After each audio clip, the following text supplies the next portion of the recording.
जय जगन्नाथ पे तुम मो यूट्यूब चैनल लिपु क्लासेस को स्वागत।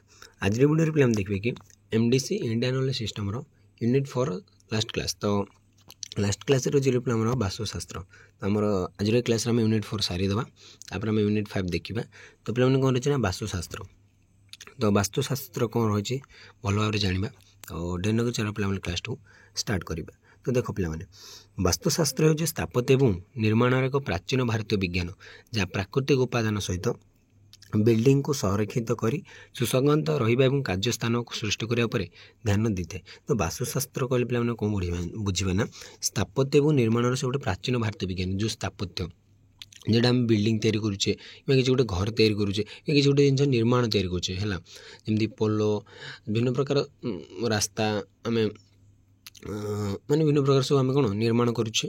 तो गोटे जो स्थापत्य कि गोटे निर्माण करुचे जमी मंदिर निर्माण करुचे जेकोसी जिन जो आम निर्माण करुचे तार से गोटे विज्ञान माने प्राचीन भारत गोटे विज्ञान हूँ वास्तुशास्त्र जहाँ प्राकृतिक उपादान सहित बिल्डिंग को संरक्षित कर सुसंगत रहा और कार्यस्थान सृष्टि करने से ध्यान देते माने कौ जगह कार्यटा माने कौ स्थान कार्यटा तैयारी कर माने ये स्थान पर्टिकुलर ये स्थान कार्य स्टार्ट हो जमी मंदिर गुड़ी गोटे गोटे जगह रही है जगह तैयारी हम तो गोटे स्पेसिफिक जो जगह गोटे सृष्टि करवा कि गोटे स्थान को देखा स्थान गोटे बाछा केमती बिल्डिंग तैयारी कले ठीक रहिबो। तो से जिनटा आम कह वास्तुशास्त्र। वास्तु शब्दर अर्थ हो बासस्थान कि घर और शास्त्र अर्थ हो विज्ञान बा ज्ञान। तो घर जब आम कह घर विज्ञान माने घर विज्ञान मीन्स कौन ना पे जिते आम गोटे जिनसटे घरटे तैयारी करुचे तो कौ पटे कौन रम रोचे सब सहीटा को आम कह जमी उत्तर पटे आमर कौन जमी कौन ठाकुर घर कौ पटे रोषे घर कौन केमती रहीटर जो ज्ञानटा कौन जे कौन कर आम कह वास्तुशास्त्र। वास्तुशास्त्र मूलधुआ विश्वास रही भौतिक परिवेश सेठारे रोथे कि काम करुवा लोक शक्ति और कल्याण को प्रभावित करें। एठारे वास्तुशास्त्र नीति गुड़ रही। तो देखिए पे वास्तुशास्त्र नीति गुड़ कौन।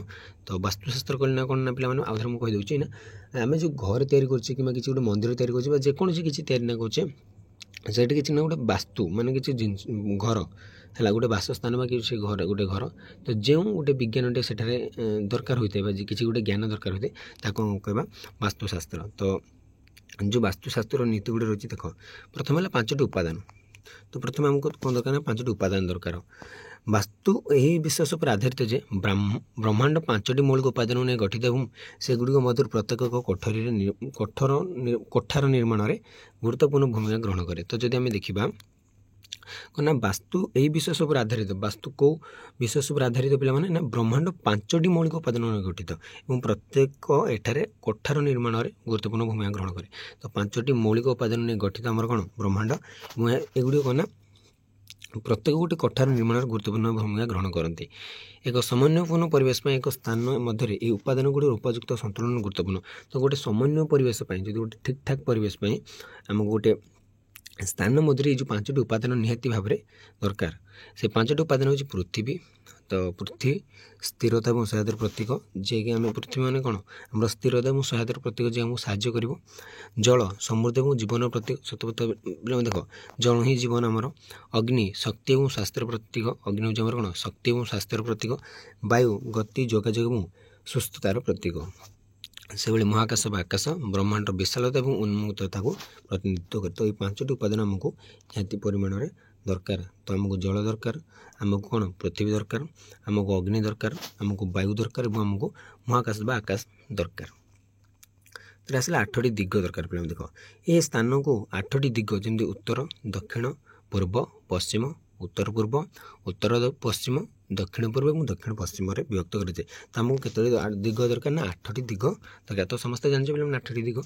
तो प्रत्येक दिग निर्दिष्ट लाभ शक्ति और देवता सहित जड़ित। तो दिग को लेकर आम कौन देवता सहित से जोड़ा जा जना जाए कौ पटे कौ देवता रुहति कौन से विषय रही समृद्धि स्वास्थ्य और शांति आने सठिक भाव संलग्न होगा उचित। तो जो आमर किसी समृद्धि आने घर घर स्वास्थ्य जमी ठीक रहा घर स्वास्थ्य मीन्स घर परिवार जी बास कला तार स्वास्थ्य ठीक रहा गोटे शांति घर शांति केमती रही से दिग गुड़ आमको निर्णय करने को पड़ता है। यार निर्देश गुड़ी हूँ उत्तर धन एवं समृद्धि सहित जड़ित। तो उत्तर दिगरे से धन और समृद्धि में जड़ित। सकारात्मक शक्ति को आकर्षित करने प्रवेश द्वार और ଝରକା ପାଇଁ ସର୍ବୋତ୍ତମ। ତ ସକାରାତ୍ମକ ଶକ୍ତିକୁ ଆକର୍ଷିତ କରିବା ପାଇଁ ପ୍ରବେଶ ଦ୍ୱାର ଏବଂ ଝରକାଟା ସର୍ବୋତ୍ତମ। ପୂର୍ବଟା ହେଉଛି ଜ୍ଞାନ, ସମୃଦ୍ଧି ଏବଂ ସ୍ୱାସ୍ଥ୍ୟର ପ୍ରତିନିଧିତ୍ୱ କରେ। ପୂର୍ବ ଦିଗଟା ଆମକୁ ନା ଜ୍ଞାନ, ସମୃଦ୍ଧି ଏବଂ କ'ଣ ସ୍ୱାସ୍ଥ୍ୟର ସେ ପ୍ରତିନିଧିତ୍ୱ କରିଥାଏ। ମୁଖ୍ୟ ପ୍ରବେଶ ଦ୍ୱାର ପାଇଁ ସେଇଟା ପସନ୍ଦ ଯୋଗ୍ୟ। ତ ମୁଖ୍ୟ ପ୍ରବେଶ ଦ୍ୱାର ପାଇଁ ସେଇଟା ପସନ୍ଦ ଯୋଗ୍ୟ ହୋଇଥାଏ। ଏବଂ ପୂର୍ବଟା କ'ଣ ଜ୍ଞାନ ଏବଂ ସମୃଦ୍ଧି ସ୍ୱାସ୍ଥ୍ୟର ପ୍ରତିନିଧିତ୍ୱ କରିଥାଏ। ପିଲାମାନେ ଏମିତି ପଚାରିଦେବ ଉତ୍ତର ଦିଗ କ'ଣ ମାନେ କ'ଣ କରିଥାଏ, ମାନେ କେଉଁଥିପାଇଁ ତାକୁ ବ୍ୟବହାର କରାଯାଇଥାଏ, କେଉଁ ସହିତ ଜଡ଼ିତ, ସେଇଟା କ'ଣ ନା ଉତ୍ତରଟା ହେଉଛି ଧନ ଏବଂ ସମୃଦ୍ଧି ପାଇଁ। ତ 3 ନମ୍ବର କହିଲେ ଦକ୍ଷିଣଟା ନକାରାତ୍ମକ ଶକ୍ତିର ପ୍ରତିନିଧିତ୍ୱ କରେ ଏବଂ ସାଧାରଣତଃ ରୋଷେଇ ଘର କିମ୍ବା ଷ୍ଟୋର୍ ରୁମ୍ ପରି ସେବା କ୍ଷେତ୍ର ପାଇଁ ସଂରକ୍ଷିତ। ତ ଦକ୍ଷିଣ ଦିଗରେ ଆମର କ'ଣ ରହିଥାଏ ନା ରୋଷେଇ ଘର ବା ଷ୍ଟୋର୍ ରୁମ୍ ଭଳି ତାକୁ ବ୍ୟବହାର କରାଯାଇଥାଏ। ତ ପଶ୍ଚିମ ଦିଗରେ କ'ଣ ରହିଲା ପିଲା ଲାଭ ଏବଂ ସ୍ଥିରତା ସହିତ ଜଡ଼ିତ, କିନ୍ତୁ ସ୍ଥାନଟା ଆଣିବା ପାଇଁ ଅନ୍ୟ ଉପାଦାନ ସହିତ ସନ୍ତୁଳିତ ହେବା ଉଚିତ। ତ ଏଇଟା କ'ଣ ଏଇଟା ଲାଭ ଏବଂ ସ୍ଥିରତା ସହିତ ସେ ଜଡ଼ିତ ପଶ୍ଚିମ ଦିଗ, ବୁଝିଲ ନା ପିଲାମାନେ। ଏବଂ ସେ ଗୋଟେ ସ୍ଥାଣୁତା ଆଣିବା ପାଇଁ ବା ଏଡ଼ାଇବା ପାଇଁ ସେ ଗୋଟେ ଅନ୍ୟ ଉପାଦାନ ସହିତ ସେ ସନ୍ତୁଳିତ ହେବା ଉଚିତ। ତାର ଆସିଲା 5 ନମ୍ବର କ୍ୱେଶ୍ଚନ୍, 5 ନମ୍ବର ପଏଣ୍ଟ। ତ 4ଟି ଦିଗ ସାଧିଲେ ଉତ୍ତର, ପୂର୍ବ, ଦକ୍ଷିଣ, ପଶ୍ଚିମ। ତାର ଆସିଲା ଉତ୍ତର ପୂର୍ବ ବା ଈଶାନ ଜାଗତିକ ବା ଐଶାନ୍ୟ କୋଣ।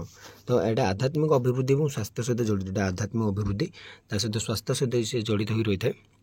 ଦକ୍ଷିଣ ପୂର୍ବ ତ ସେଇଟା ହେଉଛି ଅଗ୍ନି ବା ଯେମିତି ଆଗ୍ନେୟ, ଆମେ କ'ଣ ବୋଲି କହୁଛୁ ଆଗ୍ନେୟ କୋଣ, ଅଗ୍ନି ଶକ୍ତି ଏବଂ ଆବେଗକୁ ନିୟନ୍ତ୍ରଣ କରିଥାଏ। ତ ଦକ୍ଷିଣ ପୂର୍ବଟା କ'ଣ ପିଲାମାନେ ଶକ୍ତି ଏବଂ ଆବେଗକୁ ସେ ନିୟନ୍ତ୍ରଣ କରିଥାଏ।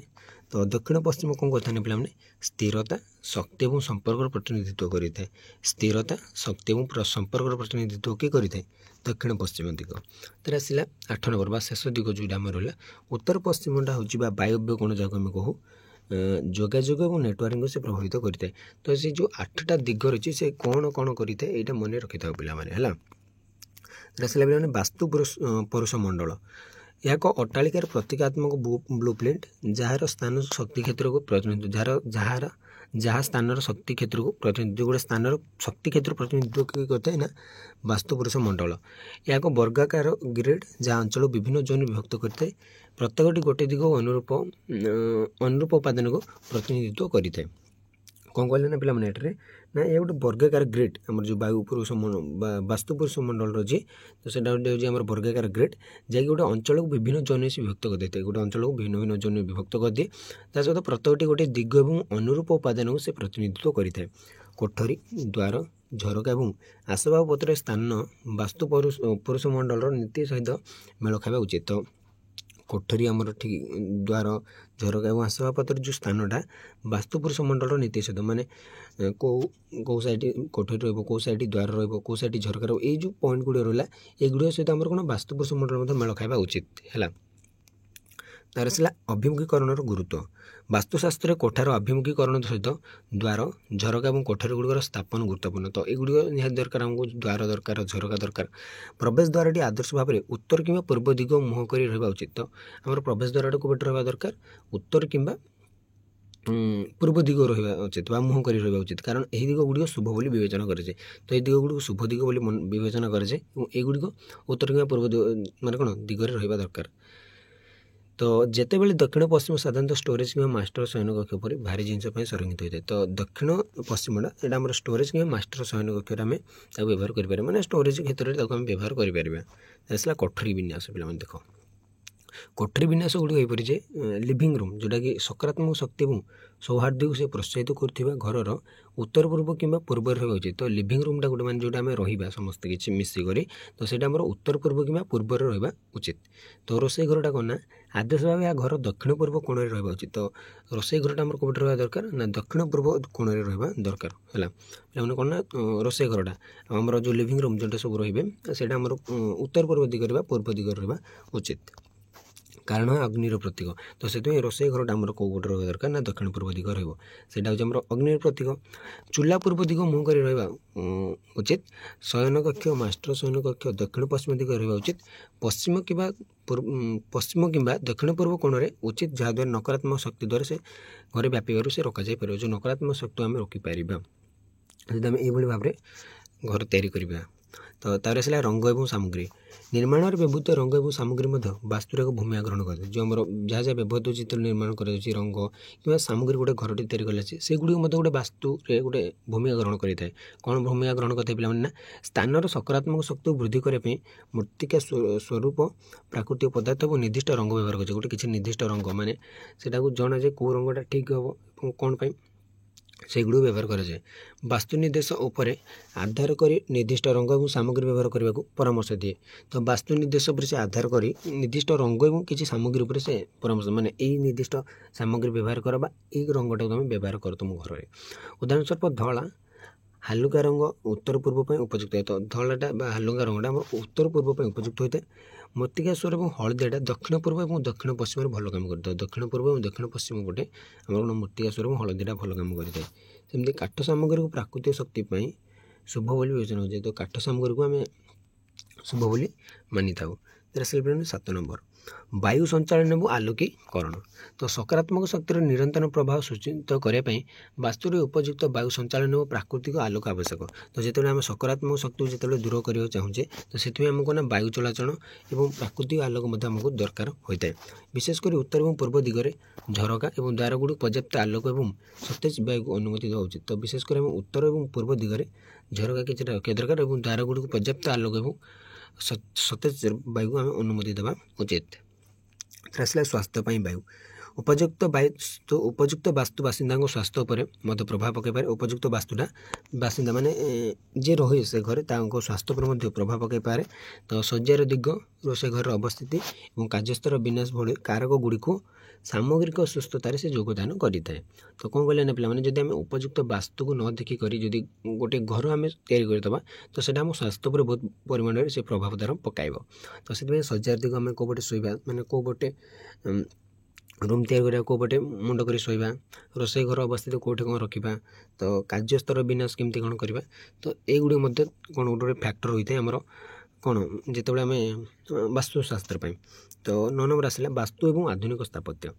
ଆଧୁନିକ ସ୍ଥପତିମାନେ ପ୍ରାୟତଃ ସମସାମୟିକ ବିଲ୍ଡିଂ ଡିଜାଇନ୍ ସହିତ ବାସ୍ତୁନୀତିକୁ ଏକତ୍ର କରନ୍ତି। ବାସ୍ତୁନୀତି ସହିତ ବିଲ୍ଡିଂ ଡିଜାଇନଟା ମଧ୍ୟ ଏକତ୍ର କରନ୍ତି। କେତେକ ଏହାକୁ ପାରମ୍ପରିକ ଏବଂ ଆଧ୍ୟାତ୍ମିକ ଭାବରେ ବିବେଚନା କରୁଥିବା ବେଳେ ଅନ୍ୟମାନେ ଏହାକୁ ପ୍ରାକୃତିକ ଉପାଦାନକୁ ଅନ୍ତର୍ଭୁକ୍ତ କରିବାକୁ ଅନୁକୂଳ ପରିବେଶ ସୃଷ୍ଟି କରିବାର ଏକ ବୈଜ୍ଞାନିକ ଉପାୟ ଭାବିଦେଲେଣି। ତ କେଗୁଡ଼ିକ କେମାନେ ମାନେ ଅନ୍ୟ ଯେଉଁ କେତେକ ଏହାକୁ ପାରମ୍ପରିକ ଆଧ୍ୟାତ୍ମିକ ଭାବରେ ବିବେଚନା କରୁଛନ୍ତି ଆମର ଆଧୁନିକ ବାସ୍ତୁ ଏବଂ ଆଧୁନିକ ସ୍ଥାପତ୍ୟକୁ ଏବଂ ଅନ୍ୟମାନେ ଗୋଟେ ପ୍ରାକୃତିକ ଉପାଦାନ ଭାବରେ ସେ ଅନ୍ତର୍ଭୁକ୍ତ କରି ଗୋଟେ ଅନୁକୂଳ ପରିବେଶ ସୃଷ୍ଟି କରିବାର ଏକ ବୈଜ୍ଞାନିକ ଏଇଟା ଗୋଟେ ବୈଜ୍ଞାନିକ ଉପାୟ ବୋଲି କିଏ କହିଲେଣି କିଏ କ'ଣ ଆଧ୍ୟାତ୍ମିକ ଏବଂ ପାରମ୍ପରିକ ବୋଲି ଭାବିଲେଣି। ତ ଦେଖିବା ପିଲାମାନେ ବାସ୍ତୁ ପ୍ରତିକାର ଯେଉଁ କ୍ଷେତ୍ରରେ ବାସ୍ତୁ ବିଚାର ବିନା ଏକ କୋଠା କିମ୍ବା ଘର ନିର୍ମାଣ କରାଯାଏ ସେଠାରେ ପ୍ରତିକାର ଏବଂ ସମଯୋଜନ କରାଯାଇପାରିବ। ଯେପରି ସକାରାତ୍ମକ ଶକ୍ତିର ପ୍ରଭାବ ବୃଦ୍ଧି କରିବାକୁ ଦର୍ପଣ ସ୍ଫଟିକ ଓ ନିର୍ଦ୍ଦିଷ୍ଟ ରଙ୍ଗ ବ୍ୟବହାର କରିବା। ତ ବାସ୍ତୁର ପ୍ରତିକାର ଆମେ କେମିତି କରିବା ନା ଯେମିତି ସକାରାତ୍ମକ ଶକ୍ତି ଯେମିତି ଆମ ମାନେ କ'ଣ ଘର ପ୍ରତି ନ ଆସେ ତ ତାର ପ୍ରଭାବ ବୃଦ୍ଧି କରିବା ପାଇଁ ଦର୍ପଣ ସ୍ଫଟିକ ଏବଂ ନିର୍ଦ୍ଦିଷ୍ଟ ରଙ୍ଗ ବ୍ୟବହାର କରିବା। ତ ଆଜି ପାଇଁ ପିଲାମାନେ କ୍ଲାସ୍ଟିକୁ ଏଇଠି ରଖିବା। ତ ଆଜିର କ୍ଲାସ୍ରେ ଆମେ ୟୁନିଟ୍ 4 ଶେଷ କଲେ। ତ ରହୁଛି ଜୟ ଜଗନ୍ନାଥ। ପୁଣି ଥରେ ପୂର୍ବ ଭିଡ଼ିଓରେ ଆମେ ପୁଣି ଥରେ ଆମେ ମାନେ କ'ଣ ୟୁନିଟ୍ 5ରେ ଦେଖା ହେବା। ରହୁଛି ଜୟ ଜଗନ୍ନାଥ।